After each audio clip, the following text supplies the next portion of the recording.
আমি আমার রুমে বিভোর হয়ে আগে করা ভুলগুলো নিয়ে যখন ভাবছিলাম, হঠাৎ করে মা রুমে এসে বলল, অনির্বাণ এসেছে, চ অনেক দিন পরেই তো এলো, সবাই একসাথে বসে লাঞ্চ করব। আমি মাকে না বললাম শরীরটা ভালো না, তোমরা খাও, আমি পরে খেয়ে নেবো। মা বলে, না চ একসাথেই বসে খাই, ও তো অনেক দিন পরেই এসছে, একসাথে বসে খাবো। আমি তো মাকে বলতেই পারছিলাম না যে 5 বছর আগে আমি ওর সাথে কী দুর্ব্যবহার করেছিলাম, তার জন্য আমি অনুতপ্ত। কিন্তু মা আমাকে খুব জোর করলো, তাই আমি মার সাথে চলে গেলাম।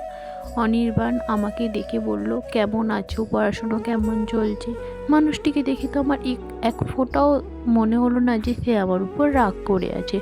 আমি আমার ভালো মন্দ বললাম, তার ভালো মন্দ জিজ্ঞেস করলাম, করে আমরা লাঞ্চ করলাম। লাঞ্চের সময় আমি তার দিকে অনেকবারই তাকিয়েছিলাম, কিন্তু সে একবারও ঘুরে আমার দিকে তাকায়নি। লাঞ্চ শেষ হতে মা এঁঠো বাসনপত্র নিয়ে ধুতে গেল, আর দাদা রুমে গেল। আমার মনে হলো এই সময়ে আমার ওকে ক্ষমা চাওয়া উচিত। এই জন্য আমি বললাম, অনির্বাণ রাগ করে আছো? তখন আমাকে ধমকি দিয়ে বলল, আমি তোমার দাদার বয়সী, তুমি আমার নাম ধরে কেন ডাকছো?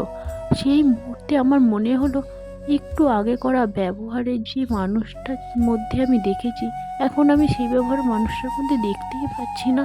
এমন করে কেউ আমাকে আগে ধমকি দেয়নি। ওটা শুনে আমি পুরো চোখে জলেই এসে গেছে, আমি কেঁদে দেবো। গাইস, নেক্সট পার্ট কমেন্ট করো।